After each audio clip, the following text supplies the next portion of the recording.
Olá, muito boa noite. Chegando na sua casa mais um Comunidade em Pauta, um programa da TV Nativos, a primeira emissora de televisão por assinatura de Tramandaí, Imbé, Osório, com repercussão em Capão da Canoa, Torres, Gramado, Canela, Canoas, São Leopoldo, região carbonífera e sul de Porto Alegre. Pode ser sintonizada no canal 6 da NET e Claro TV, nas plataformas Facebook e YouTube, além do portal tvnativos.com.br.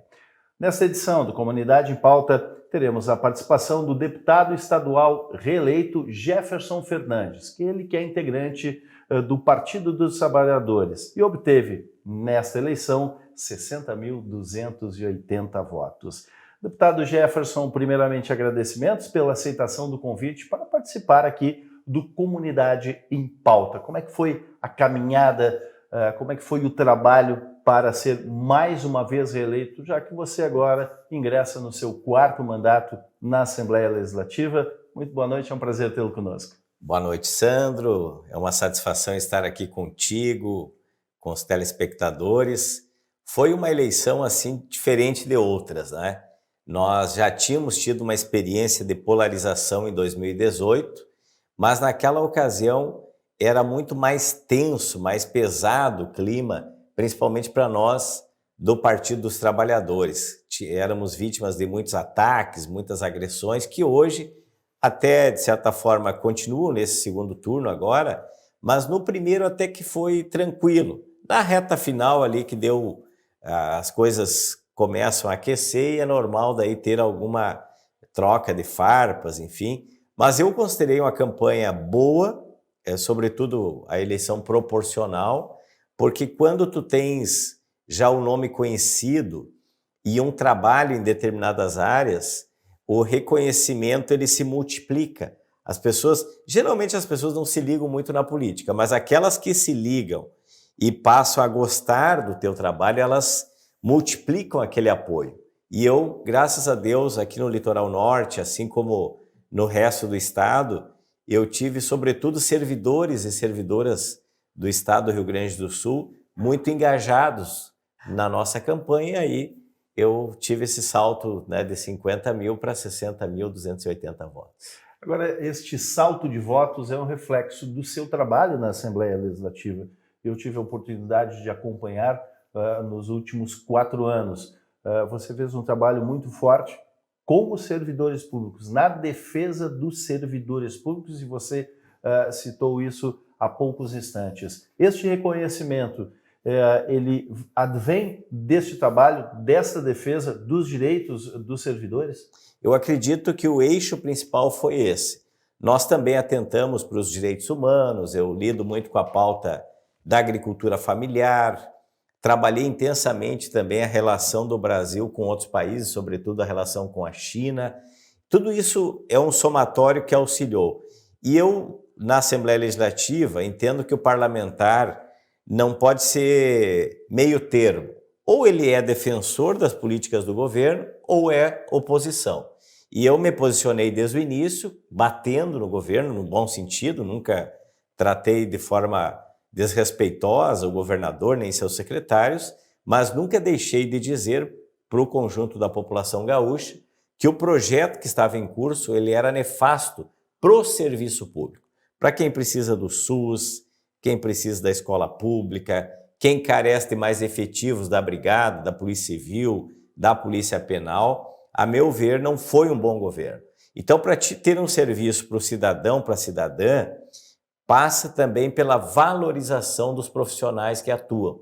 E aí entra o magistério, funcionários de escola, policiais, quadro geral, pessoal que trabalha na Imater, as estatais que foram foco de privatizações, a CE sendo entregue praticamente de mão beijada, a tentativa, mesmo que quando em campanha, lá em 2018, o governador tivesse dito que não ia vender a Corsanha e o Banrisul, ele trabalhou nessa direção, ainda não conseguiu, porque fizemos muitos movimentos de resistência, e acredito que tudo isso foi tornando a minha figura mais conhecida, não só aqui no Litoral Norte, que eu já tinha tido a segunda melhor votação do PT aqui no Litoral, só tinha perdido para o Edgar, E agora não só pela desistência dele, mas porque eu aumentei a votação, então passo a ser o mais votado do PT.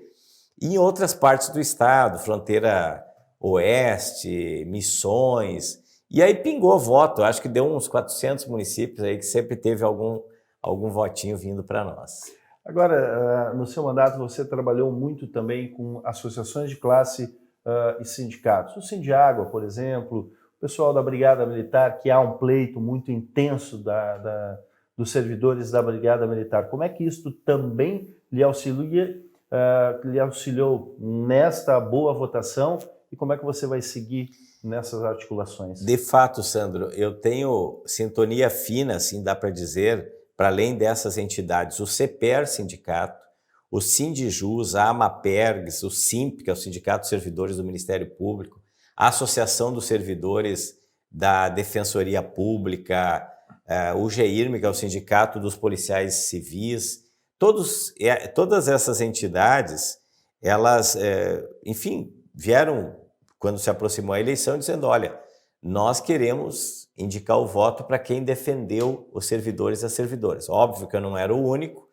mas no momento que teu nome passa a constar numa lista de aprovação pelas entidades de classe, isso dá um aval muito bom. E eu tive estado afora, até em alguns municípios que eu não consegui ir, mas o pessoal mandava pelo WhatsApp, olha, aqui em Rio Grande, aqui em Pelotas, aqui em Santiago e tal, nós estamos trabalhando. Então esse é um retorno muito bacana que nos animou e, graças a Deus, deu um resultado muito positivo.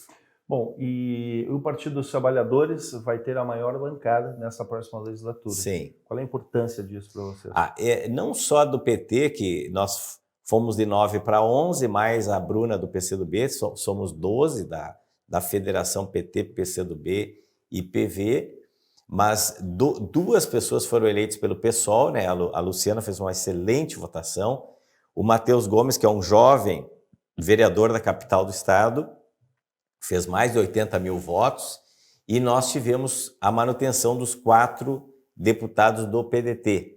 Então, somando só essas bancadas, nós temos 18. Na legislatura passada, nós chegávamos a 13, no máximo 14 deputados da oposição. Quero crer, vai depender também do desenrolar agora do segundo turno, que alguns deputados também se somem na oposição. Porque nós, independente de quem venha a ganhar, Onyx ou Eduardo Leite, seremos oposição. Então eu espero que tenha um número maior, mas se ficar em 18 já é um número significativo. Veja que eu propus, por exemplo, CPI para privatização da CE, que foi entregue por 100 mil e sucatearam por inteiro o serviço. Hoje o povo paga mais e tem um serviço de péssima qualidade. Nós não saímos de 14 assinaturas.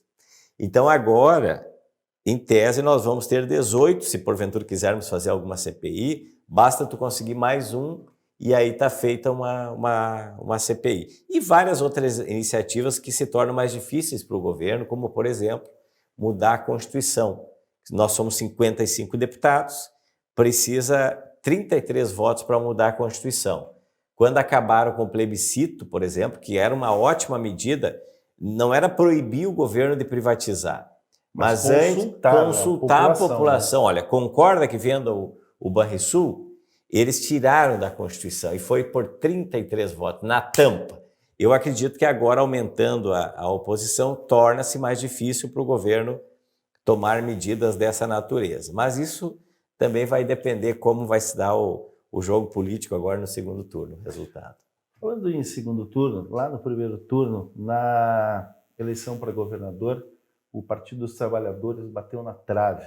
Foram pouco mais de 2.500 votos favoráveis ao Eduardo Leite. Qual foi o sentimento de vocês e qual foi a apreensão daquele momento, a cada abertura de urna, os números se aproximando, e nós acompanhamos também toda a movimentação. O Eduardo Leite começou com uma vantagem, o Edgar Preto foi buscando e chegando ali, era 20 mil, 17 mil, 15 mil, 12 mil. Qual foi o sentimento, o coração de vocês naquele momento? Olha, primeiro uma decepção pelo fato das pesquisas terem induzido resultados tão diferentes que acabaram tendo na reta final.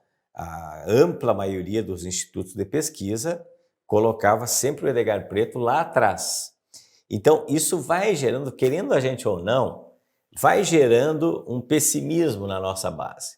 E teve casos, agora o pessoal também começa a contar, até de pessoas que, na iminência, de repente, do Leite ganhar, podia até ganhar no primeiro turno, alguns tinham esse temor, passaram não mais a apostar no Edgar e votar no Onyx, para o Leite não ganhar, e o inverso também, para o Onyx não ganhar, votava no Leite. Mas mesmo assim, eu acredito que o fato de nós termos feito uma campanha intensa, colando o Edgar no Lula, no Olívio Dutra, nas nossas demais candidaturas, ajudou o pessoal a se ligar na reta final, que aqui no estado tinha uma candidatura que era colada no Lula. Lamentavelmente, faltaram um pouquinho mais de 2.000 votos. É um sentimento ruim, né? Porque eu para ser bem sincero, eu agora estou respirando um pouquinho mais aliviado, mas eu não consegui comemorar no primeiro momento, porque esse abatimento pega, né? Tipo, pô, podia agora nós termos uma bancada de situação, o Estado voltar a ter políticas públicas, enfim, mas é da vida, né? Tem que se conformar e levantar a cabeça. Quem é democrata tem que aceitar o resultado também quando é derrotado, né? O certo é que o Edgar Preto virou uma grande referência do Estado, porque vários tentaram pela primeira vez e sucumbiram. E ele, né, saiu de um percentual muito baixo e quase foi para o segundo turno. E eu conheço muito bem o Edgar Preto, um rapaz preparado, né, com a vitalidade, assim, com a vontade de fazer acontecer projetos para quem mais precisa. Então, embora uma derrota eleitoral, né, nós tivemos uma vitória política, porque fora o Tarso e o Olívio, nós também não vínhamos conseguindo apresentar um outro nome para o Estado, que agora passa a ser o Edgar Preto. Bom, nós estamos no segundo turno. Recentemente, o Eduardo Leite já disse que vai se manter neutro na questão a nível nacional. Isso tem um peso. Como é que o seu partido se posiciona para este segundo turno? Pois é, está bem polêmica essa questão. Eu estou recebendo mensagem a todo tempo, porque... mas o que interessa é que as instâncias partidárias, aqueles coletivos que reúnem, e eu fui em várias reuniões, tem uma tendência muito forte, né? Em o Eduardo Leite se mantendo em cima do muro, como ele se manteve, nós não temos nenhuma obrigação de abrir o voto para ele. Eu acho que o PT tem que liberar o voto dos seus filiados, seus seguidores. Isso não significa dizer que vota no A ou no B. Vamos focar na eleição do Lula. Para mim, esse é o principal. Até saiu no final de semana agora uma manchete aí num jornal dizendo que setores do PT estão condicionando o Leite para apoiá-lo, para ele não privatizar o Banrisul. Eu acho uma besteira isso. Primeiro que, com todo o respeito que o Leite merece, mas ele não tem palavra. Ele disse que não ia vender o Banrisul e a Corsã fez o contrário. Então, agora, para ganhar o nosso apoio, ele pode também dizer, não vou vender, porque o Onyx está dizendo que não vai vender. Então, eu não acredito nisso. A única condição, e eu externei isso inclusive em vídeo, antes até das decisões, agora últimas, de que só teria sentido nós pensarmos na hipótese de apoiá-lo se ele dissesse, voto no Lula, estou junto em defesa da democracia, parará, mas como ele não o fez, vamos focar na campanha do Lula pura e simplesmente. Comunidade em Pauta vai a um rápido intervalo, volta em instantes conversando com o deputado estadual reeleito Jefferson Fernandes, da bancada do Partido dos Trabalhadores.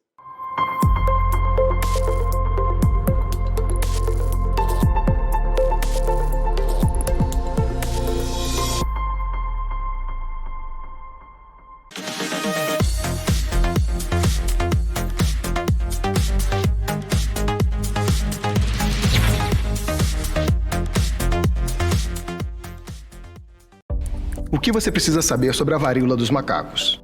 É uma doença causada por um vírus. A transmissão ocorre pelo contato físico com uma pessoa infectada ou por meio de objetos contaminados. Os principais sinais e sintomas são lesões na pele, febre, inchaço dos gânglios, dor de cabeça e no corpo. A doença pode durar de 2 a 4 semanas. Em caso de sinais e sintomas, procure imediatamente uma unidade de saúde.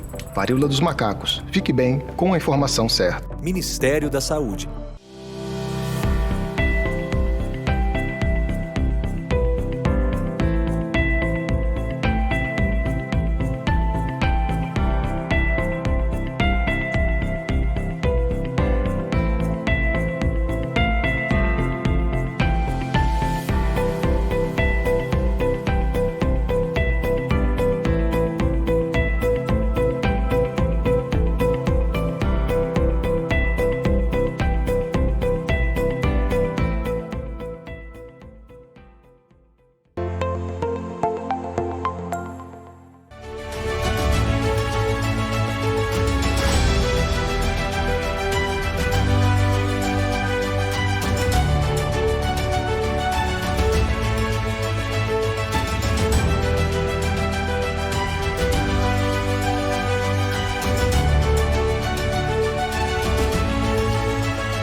Estamos de volta com Comunidade em Pauta. Hoje conversando com o deputado estadual reeleito Jefferson Fernandes, ele que é integrante do Partido dos Trabalhadores e obteve nessa eleição 60.280 votos. Jefferson Fernandes, como é que você começou na política? Você está entrando para o seu quarto mandato, mas como é que começou toda essa história tão bonita? Olha, primeiro que os meus pais nunca foram envolvidos assim diretamente em política partidária, mas sempre tiveram uma participação comunitária religiosa bem significativa. Desde quando eu nasci lá em Santo Ângelo, depois fomos para São Luís Gonzaga, o pai e a mãe participando ali como ministros da Eucaristia, da palavra, dentro da Igreja Católica, e eu fui pegando o gosto também pela chamada Pastoral da Juventude, na época, depois da Crisma, né, para quem é católico. Eu me envolvi em grupos de jovens, tive a oportunidade de ir fazendo alguns cursos que me abriu os olhos assim para enxergar o mundo para além daquele espaço que eu residia. E aí me envolvi também no movimento estudantil secundarista e eu tinha um sonho de estudar, de fazer o 3º grau. E para quem é filho de trabalhador, como é o meu caso, o pai é um metalúrgico aposentado, a mãe era uma dona de casa, pais de 5 filhos, era muito difícil se imaginar fazendo um curso superior porque os governos da época não tinham ProUni, não tinha FIES, não tinha expansão das universidades públicas como nós tivemos a partir dos nossos governos. E aí era muito raro tu imaginar se um dia eu vou me formar. Mas daí surgiu uma oportunidade para eu trabalhar em Santa Rosa, que é uma cidade da fronteira noroeste, lá do lado das Missões, e trabalhar de assessor de um vereador. Ali, então, me aproximei mais direto assim, da política partidária. Aliás, esse professor, vereador, hoje é meu sogro, né? Eu acabei me envolvendo, então, na política, também na família, daí a gente começou a conviver mais fortemente, e eu conheci o Bom Gás, que era... Ele, na época, sindicalista rural, nos apoiava muito no movimento dos estudantes. E ele acabou sendo candidato a deputado, assumiu na Assembleia e me convidou para ser seu assessor. Daí eu fui assessor dele 14 anos. Bom, aí tu entende melhor como é que se dão as disputas políticas e tal. E quando se decidiu que ele seria federal, também decidiu-se que eu seria estadual. Ri num primeiro momento, achei que era uma piada de mau gosto, porque eu não tinha sido candidato ainda, mas consegui ficar na primeira suplência, faltaram 205 votos, o Tarso ganhou a eleição, chamou o Mainardi, que hoje é meu colega, para ser secretário, acabei assumindo e daí viraram agora 4 eleições consecutivas que, felizmente, o povo gaúcho me deu a honra de estar lá no parlamento. Agora, deputado Jefferson Fernandes, eu acompanho a sua atuação no parlamento gaúcho, e o admiro em algumas situações importantes. Você fez parte da Comissão de Direitos Humanos e num determinado momento do seu trabalho você conheceu a realidade das casas prisionais no estado do Rio Grande do Sul, inclusive no litoral norte gaúcho. Qual é a realidade que você viu e as possibilidades de se transformar este ambiente num ambiente realmente que faça com que as pessoas que para lá são destinadas, elas saiam de lá com alguma esperança? Essa é uma das áreas mais problemáticas que nós vivemos e a maioria das pessoas, muito embora tenha opinião a respeito, eu vejo que entende muito pouco. Porque dentro das casas prisionais nós temos um problema que é a chamada superlotação. Então tem muito mais pessoas presas que a capacidade das celas, para dizer isso em poucas palavras. Não bastasse isso, nós temos um número ínfimo de servidores e servidoras para dar conta dessa população prisional. E dar conta não só no aspecto da segurança, para evitar que os caras fujam, mas para ocupá-los durante o cumprimento da pena. E aí o que acontece? No momento que o Estado prendeu o sujeito, deixa ele lá com tempo ocioso, acabam as facções criminosas usando o espaço prisional para um quartel-general do crime. E cada preso novo que entra, do jeito que está, vira um recruta das organizações criminosas.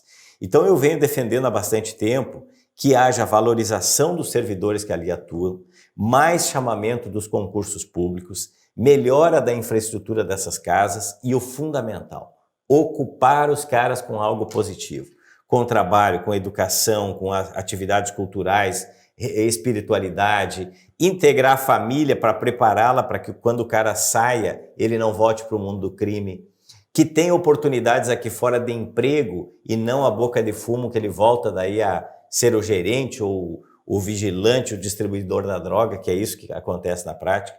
E eu vou te dar um exemplo assim, ó, 2 exemplos. Um dentro de uma unidade prisional convencional, que é aqui em Osório.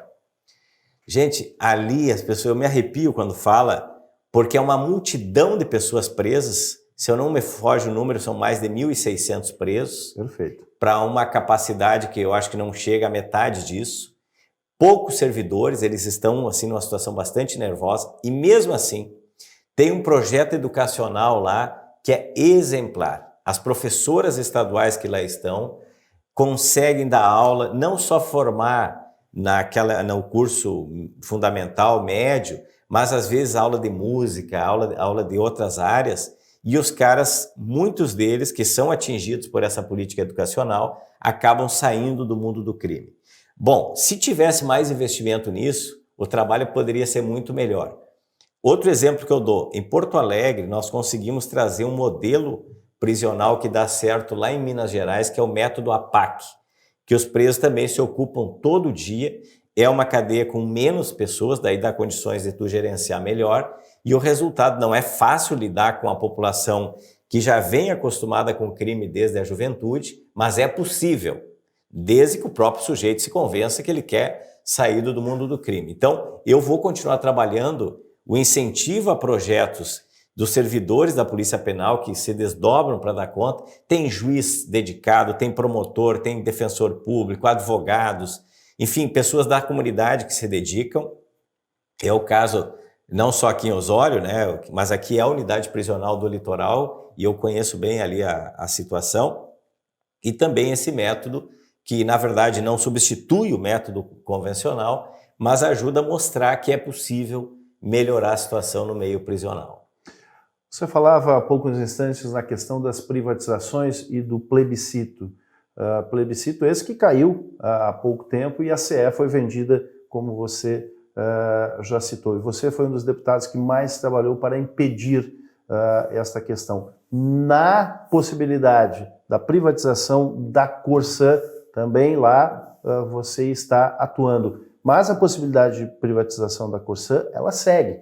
A CE foi privatizada, né? Prometeu-se muito dinheiro para os municípios, foi feito um grande programa, mas esse dinheiro vai acabar. Muitas obras não vão acabar, né? E nós temos exemplos aqui no Litoral Norte de obras que começaram e estão inacabadas. E promessas de obras que certamente não acontecerão. Essa é apenas uma opinião pessoal. Agora, a questão da Corsã, deputado Jefferson, é de extrema importância. Nós temos, por exemplo, no Litoral Norte, uma situação de desenvolvimento muito intenso, a construção civil começando a ficar estagnada porque não tem esgotamento sanitário. Há uma ação civil pública na Justiça Federal, que já data dos anos 90, que impede, em determinados locais, que hajam novas construções ou que as prefeituras liberem habite-se. Como relacionar toda essa problemática apenas desta região, né? Mas nós temos as problemáticas do esgotamento sanitário nas outras regiões. Nós temos no município de Mel uma obra onde já foi mais de 40, 50 milhões, totalmente inacabada, com previsão de término em 2018, e o horizonte não vislumbra um término dessa obra tão cedo. Como trabalhar as possibilidades de avançar? Olha, em primeiro lugar, Sandro, foi apregoado há muito tempo que privatizar resolveria todos os nossos problemas. Falaram isso quando entregaram as redes ferroviárias para a iniciativa privada, quando entregaram a telefonia, agora por último o setor de energia, só para ficar em alguns exemplos. Na energia, nós estamos pagando muito mais, o serviço não se qualificou, pelo contrário, e a promessa de investimentos novos também não está acontecendo. Mas no saneamento básico é ainda pior, sobretudo aqui para o litoral. Porque Litoral Norte, é chovendo molhado dizer isso, mas é sempre importante porque tem audiência também para fora da região. A população, ela se multiplica por 10, 20, 30 vezes quando nós temos veraneio aqui, temos o verão. Bom, se tu não tens esgotamento sanitário e fornecimento de água que garanta para essa população qualidade de vida nesse período, que é justamente quando as pessoas vêm para descansar, para relaxar, nós fazemos com que essa região entre em colapso. O que está se vendendo assim para as pessoas? Olha, se privatizar a Corsã, vai ter saneamento tratado, vai ter esgoto tratado, vai ter água de qualidade e assim por diante. Eu digo com tranquilidade que isso é uma mentira. Por que é mentira? O atual gestor e o anterior do Estado, que tem esse compromisso com o mercado de vender a Corsã, porque nada vende melhor nesse mundo do que água, né? Tu pode até botar teu carro parado na garagem pelo preço alto da gasolina, do diesel, mas tu não consegue ficar sem tomar água. É básico para a nossa vida. Então, vender a água é o negócio mais garantido do planeta. Então, é um baita negócio para quem vier a pegar esse serviço. Mais ainda, o que dá lucro é também cobrar o esgoto, porque não tem almoço grátis. Se o poder público fizer aqui o tratamento do esgoto em Imbé, Tramandaí, todas as demais cidades de praia, obviamente que vai ter alguma forma de cobrança desses valores. Mas será menor se nós tivermos financiamento da União, como já teve em outras ocasiões, porque daí é de ente público para beneficiar a população. E tu consegue fazer tarifas sociais, consegue fazer recortes que a iniciativa privada não vai conseguir. Porque é da natureza da iniciativa privada lucrar. Então a tendência é que, se porventura for privatizada a Corsã, que fornece água aqui para o litoral, nós termos um preço maior da água, um preço altíssimo pelo serviço de esgotamento sanitário e ainda as prefeituras tendo que justificar por que isso está acontecendo. Porque a concessão da água, do saneamento, diferente da energia, que é do Estado, é das prefeituras. E eu acho um absurdo municípios, como é o caso de Imbé, terem dado ok para o Estado privatizar um serviço que é seu. Se Imbé tivesse aberto uma licitação e oferecido para a iniciativa privada vir prestar o serviço direto aqui, Imbé teria ganho muito dinheiro, teria feito um contrato rigoroso que poderia ser cobrado depois a sua eventual não execução, e agora vai ficar nas mãos do Estado.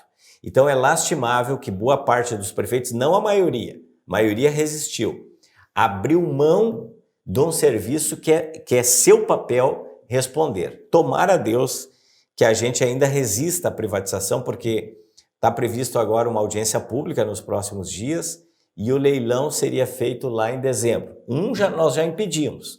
Foi comprovado que era falcatrua, mas esse o governo está insistindo porque o comprador está ali louco para comprar a preço de banana e aí tu sabe como é que é. Ajuda na campanha, dá uma mão aqui a colar e eles entregam o patrimônio público de mão beijada. Você acha que isso pode acontecer na realidade?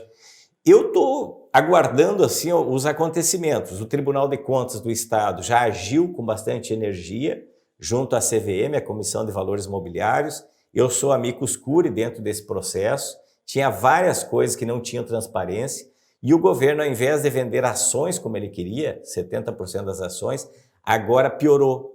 Ele quer entregar toda a empresa para um comprador só, como foi o caso da CE Distribuidora, que vendeu para a Equatorial por R$100 mil.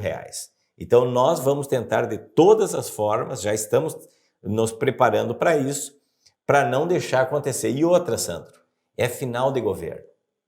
Eu entendo que se tu queres fazer algo, é no início do governo, ainda mais quando o gestor disse que não ia vender a Corsã. Então perdeu toda a legitimidade, tanto o Leite quanto o Onyx, a gente sabe que tem esse viés privatista, mas tem que deixar passar o resultado da eleição e que então um novo governo dialogue com a sociedade gaúcha com mais transparência para ver efetivamente como é que vai ficar esse serviço tão essencial para todos nós. E o Comunidade em Pauta vai a um rápido intervalo, volta em instantes conversando com o deputado estadual reeleito Jefferson Fernandes, do Partido dos Trabalhadores.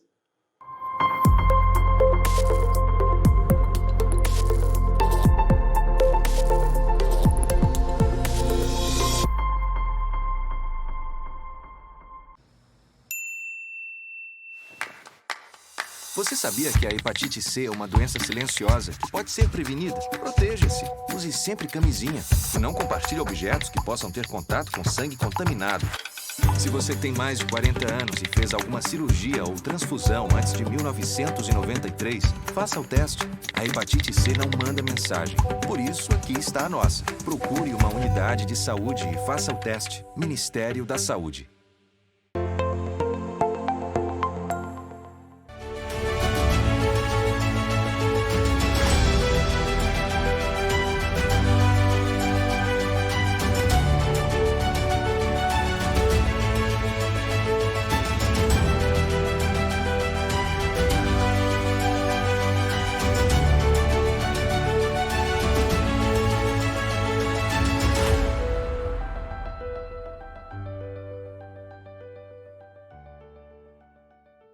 Estamos de volta com Comunidade em Pauta. Hoje, conversando com o deputado estadual reeleito Jefferson Fernandes, do Partido dos Trabalhadores. Ele que nesta eleição obteve 60.280 votos. Ele tem uma ligação muito forte com o Litoral Norte. Afinal, alguns familiares aqui residem. Ele obteve uma boa votação também nesta região. Ampliou da eleição passada.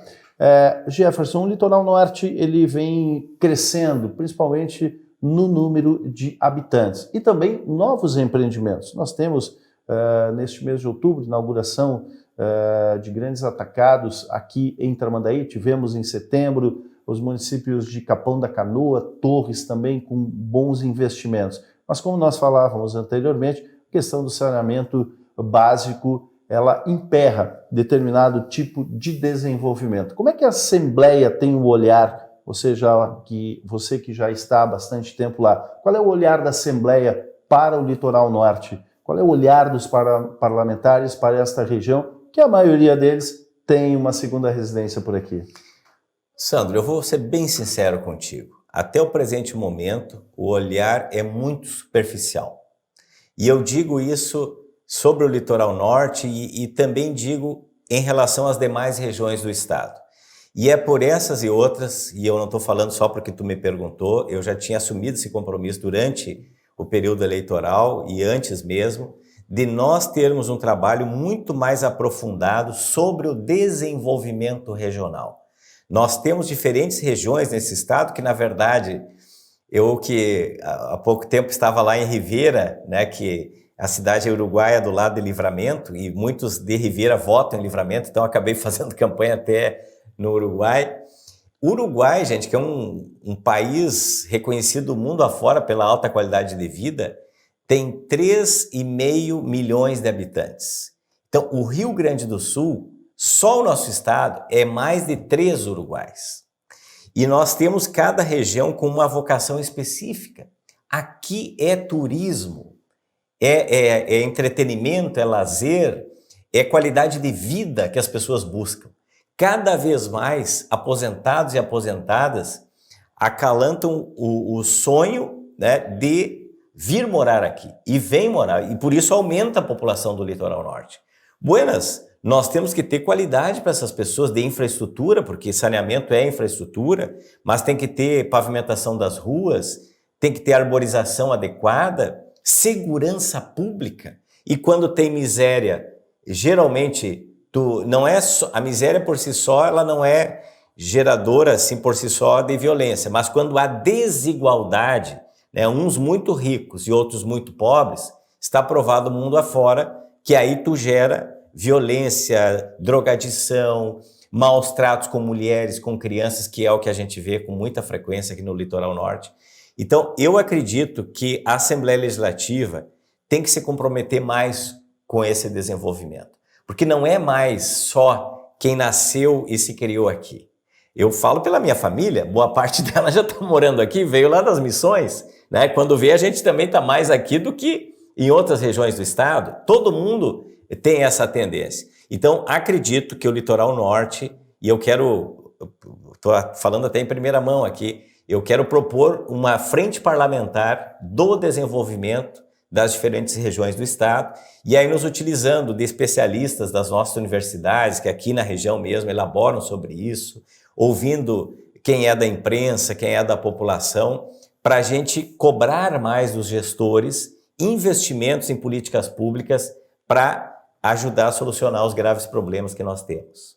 Perfeito. Agora, nós estamos no mês de outubro. No mês de outubro realiza-se a campanha do Outubro Rosa, o mês de prevenção ao câncer de mama e também a outros cânceres. Nós temos algumas entidades que fazem um trabalho muito bonito. Vou citar aqui apenas uma delas, ou melhor, vou citar duas. A Liga Feminina de Combate ao Câncer em Tramandaí e também a Associação Beneficente Amigas da Mama, Amigas do Litoral, aqui do município de Imbé. E você, no seu trabalho na Assembleia, tem também um viés voltado para as políticas para as mulheres, principalmente também a questão do Outubro Rosa. Esse é um tema bem importante e fico feliz quando vejo a sociedade se mobilizando. Aqui eu tenho acompanhado também mães e pais de crianças autistas, né, que é um grave problema não atendido com políticas públicas.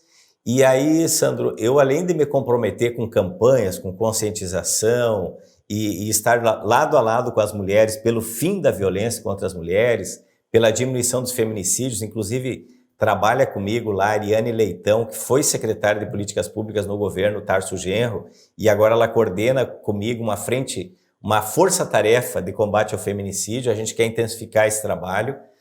E eu te digo assim, não adianta também só discurso, só apoio, se não tem recursos. Então eu tenho cobrado orçamento para o SUS.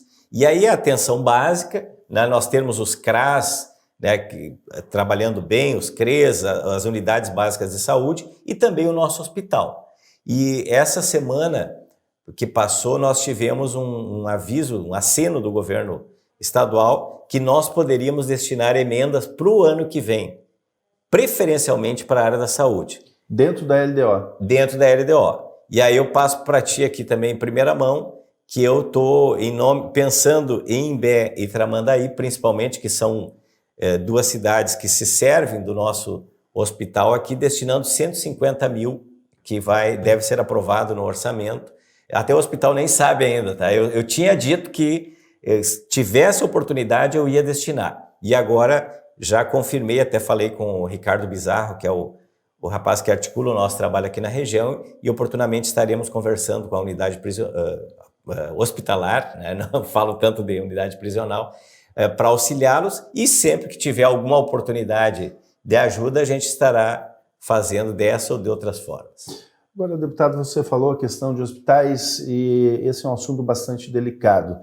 Muitos hospitais estão à míngua no estado do Rio Grande do Sul, principalmente aqueles hospitais filantrópicos. Nós temos um exemplo aqui no município de Osório, onde o Hospital Beneficente São Vicente de Paulo passa por uma situação muito crítica, podendo, no mês de novembro, fechar alguns atendimentos, em virtude da falta de recursos. Como a Assembleia Legislativa pode auxiliar efetivamente?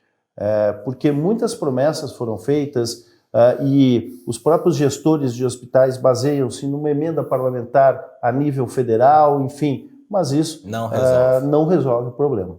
Eu vejo assim, até ameniza, tem uma emenda e tal, mas não resolve. O principal entrave é a chamada Emenda 95 da Constituição Federal, que foi aprovada lá em Brasília, que congelou os recursos de repasse para hospitais e toda a atenção básica por 20 anos.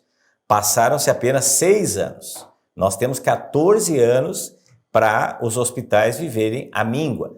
O governo do estado se vangloria de que pagou os atrasados. E é verdade, ele pagou os atrasados. Só que não repôs os valores. Ele deixou de fazer várias políticas de incentivo, que, por exemplo, o governo Tarso tinha. E outro problema grave do governo do estado. O hospital, um dos principais planos de saúde, tanto do Hospital de Osório quanto aqui em Tramandaí, é o IP. E o estado, o que ele faz? Ele recolhe do servidor, não se sabe se ele está depositando sua parcela, porque o conselho gestor passou a ser majoritariamente do governo, e ele não passa para os hospitais. E aí o hospital fica no vermelho, aguardando o recurso que na prática ele já teve o custo, já gastou, e quando vem o dinheiro não repõe mais aquele valor gasto. E o Estado se nega a reajustar as tabelas também do IP. Então, são problemas que nós já tratamos na legislatura atual, mas queremos intensificar. O IP tem que resolver, o repasse para os hospitais tem que aumentar e lá em Brasília, se não tiver uma modificação em termos de financiamento do SUS, lamentavelmente não adianta tapar o sol com a peneira. Nós teremos os nossos hospitais totalmente inviabilizados. Agora, deputado, entrando na questão política da Assembleia Legislativa, neste ano de 2022, o presidente é o Valdecir de Oliveira, do Partido dos Trabalhadores. Há um acordo entre os maiores partidos para chefiar a Assembleia ano a ano. Esse acordo se mantém? Qual é a informação que você tem a respeito dos presidentes que poderão estar e quais anos determinados partidos estarão assumindo? Pois é, a princípio, a gente não falou ainda sobre isso, né? Nós reunimos uma vez só a bancada do PT. Óbvio que é um assunto que vai ser a nova bancada, daí ampliada para 11 parlamentares, mais a companheira do PCdoB. Eu tenho uma opinião de que deve continuar essa política. Acredito que o PT também vai manter esse posicionamento. Mas é sempre um acordo extraoficial, ele é um acordo político. É que nem aqui na Câmara de Imbé ou qualquer outro município, o pessoal faz o combinado, tal partido vai votar em tal nome, mas nem sempre isso fecha.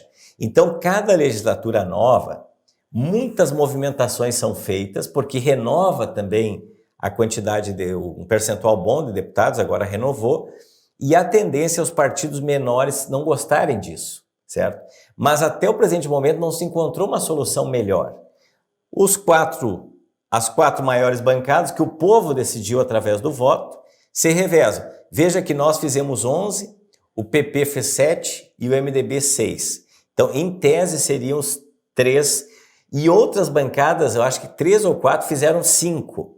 Mas é óbvio que se diferencia pela quantidade de votos. Sim. Então, mesmo sendo 5 cadeiras, eu não olhei ainda, mas teria de ver qual é o partido que tem um somatório maior de votos. Então, estaria resolvido isso. Tu faz proporcionalmente a ocupação dos demais cargos dentro da casa e dá um equilíbrio de relação de forças ali dentro. Fora isso, no voto, né, direto, assim, que seria uma confusão enorme lá dentro da casa, não sei como é que resolveria senão dessa forma. Perfeito, nós conversamos aqui no Comunidade em Pauta com o deputado estadual reeleito Jefferson Fernandes, ele que é da bancada do Partido dos Trabalhadores. Jefferson, obrigado por partilhar os seus conhecimentos aqui com o telespectador do Comunidade em Pauta. Eu que agradeço. E o Comunidade em Pauta de hoje vai ficando por aqui, agradecendo a você, telespectador, desejando uma boa noite.